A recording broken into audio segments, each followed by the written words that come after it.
এই গাইস, আমি এসেছি ভীমরুল চ্যানেল থেকে। আমরা যেখানেই যাই মানুষকে ভীমরুলের মতো আক্রমণ করি। আমি মোহাম্মদ মান্নারুল আবেদ এসেছি আজকে আমাদের বিশিষ্ট সমাজসেবক এবং প্রশ্ন ফাঁসকারী আবেদ আলীর কাছে। তবে আমরা যাই তার কাছে গিয়ে শুনি তার প্রশ্ন ফাঁস করার যে অনুভূতি, দেশ এবং জাতির তিনি যে প্রশ্ন ফাঁস করার মাধ্যমে যে কল্যাণ সাধন করেছেন তার ব্যাপারে তিনি বক্তব্য রাখবেন। হেই গাইস, তাহলে ইয়ো চলো আমরা যাই আবেদ আলীর কাছে, শুনি তার বক্তব্য। ওকে, সুপ্রিয় দর্শক, আমরা পেয়ে গেছি আমাদের কাঙ্ক্ষিত ব্যক্তিত্ব এবং প্রশ্ন ফাঁস করে দেশ জুড়ে খ্যাতি পাওয়া ব্যক্তি শ্রদ্ধেয় আবেদ আলী। স্যার, আপনাকে কি স্যার বলবো নাকি অন্য কিছু বলবো, যদি একটু বলতেন। সবাই আমাকে ছাড় বল, তো আপনিও আমাকে ছাড় বলবেন।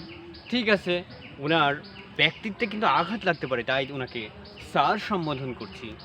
শ্রদ্ধেয় স্যার, তো আপনি কেমন আছেন? জি আলহামদুলিল্লাহ, আল্লাহর অশেষ রহমতে আমি অনেক ভালো আছি। আচ্ছা, আপনি যে এই যে আপনি একজন সাধারণ ড্রাইভারি করে আপনি এত টাকা কিভাবে ইনকাম করলেন, যদি একটু দর্শকের উদ্দেশ্যে বলতেন। আসলে হয়েছে কি, এই যুব সমাজকে আমি কর্ম দিয়েছি, কর্ম দেওয়ার মাধ্যমে আমি অনেক টাকা ইনকাম করেছি। সেগুলো হচ্ছে যে প্রশ্ন ফাঁস। ইতিমধ্যে আপনারা জেনেছেন যে আমি প্রশ্ন ফাঁস করেছি। এটা করেছি একমাত্র যুব উন্নয়নের জন্য। দেখেন, যুবকদের আমি কি করেছি, তার কর্মের জায়গা করে দিয়েছি। এতে সামান্য কিছু লভ্যাংশ নিয়েছি, তার বেশি কিছু নয়। আপনি একজন সাধারণ ড্রাইভার, দেশে তো কতই ড্রাইভার আছে, তো আপনি মানে কিভাবে এত তাড়াতাড়ি এই প্রশ্ন ফাঁস করে আপনি এত বিখ্যাত হলেন কিভাবে? আমি বড় বড় পোস্টের প্রশ্ন ফাঁস করি। বড় বড় পোস্ট যেগুলো হচ্ছে পিছিএচ, তারপরে প্রাইমারি, বিভিন্ন রকমের প্রশ্ন আমি ফাঁস করি।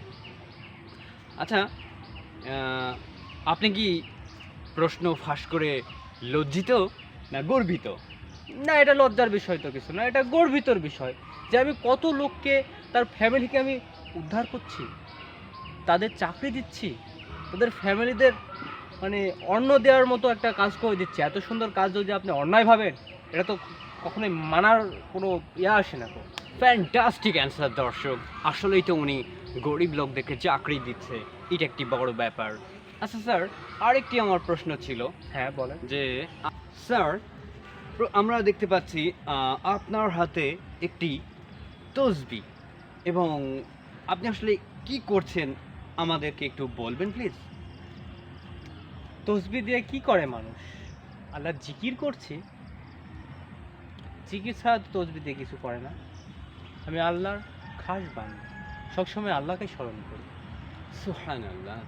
সুপ্রিয় দর্শক, উনি যে একজন ফেরেশতা তুল্য প্রশ্ন ফাঁসকারী মানব, এখান থেকে সেটাই প্রমাণ হলো। স্যার, আপনি যে এই যে এত একজন ড্রাইভার হয়েও এত কোটি কোটি টাকা আপনি ইনকাম করলেন, এত টাকা আপনি আসলে কি করলেন? এই টাকাগুলো করেছি কি, সবই আমি আল্লাহর রাস্তায় দান করেছি, গরিব মানুষকে দান করেছি। আমাদের মসজিদের যে ইমাম, তাকে আমার নিজের টাকা দিয়ে আমি হজে নিয়ে গেছি। এভাবে আমি আল্লাহর রাস্তায় দান করেছি টাকাগুলো। বাহ, খুবই সুন্দর কাজ। দেশে কতজনই কত কি করে, কিন্তু এইভাবে কিন্তু আল্লাহর রাস্তায় দান করে না। আচ্ছা স্যার, আপনি এই যে অন্যায় করছেন, প্রশ্ন ফাঁস করছেন, দেশের সাথে প্রতারণা করছেন, এটা আপনার লজ্জা কেন নেই? আমি তো সিম্পল একটা ছোট প্রশ্ন ফাঁসকারী। আমাদের দেশে আমার থেকে বড় বড় রাভুক বোয়াল আছে, তাদের গিয়ে আপনি প্রশ্ন করেন। আমি তো সিম্পল একটুখানি 2 নাম্বারই করেছি। সিম্পল 2 নাম্বারি করেই কোটি কোটি টাকা? তাহলে আপনি বড় 2 নাম্বারি করলে কত কোটি টাকায় যে ইনকাম করতেন আল্লাহ মাবুদ জানেন। যাই হোক, সুপ্রিয় দর্শক, আমাদের সাক্ষাৎকার এখানেই শেষ। আমি স্যারকে অনুরোধ করছি, স্যার আপনি এবার আসতে পারেন। ধন্যবাদ। জি ঠিক আছে। যাই হোক, ইয়ো দর্শক, আপনারা আজকে শুনলেন শ্রদ্ধেয় সমাজসেবক, বিশিষ্ট ড্রাইভার এবং বিশিষ্ট প্রশ্ন ফাঁসকারী আবেদ আলীর কথা। তার কথা থেকে আমরা জানতে পারলাম যে আপনি যে অন্যায় করেন না কেন, আপনি আল্লাহর রাস্তায় যদি সেই টাকা দান করে দেন, তাহলে কিন্তু সেই টাকা জায়েজ হয়ে যেতে পারে। আর তাছাড়া তিনি এত অন্যায় করেও নিজেকে নির্লজ্জ বা খারাপ ভাবছেন না, কারণ তিনি মনে করছেন যে তিনি এই টাকা দ্বারা ভালো কাজ করছেন, এবং এই দেশে আরও অনেকে আছে এত বড় বড় অপরাধ করছে, কিন্তু তার অপরাধ তো সেখানে ছোট্ট অপরাধ।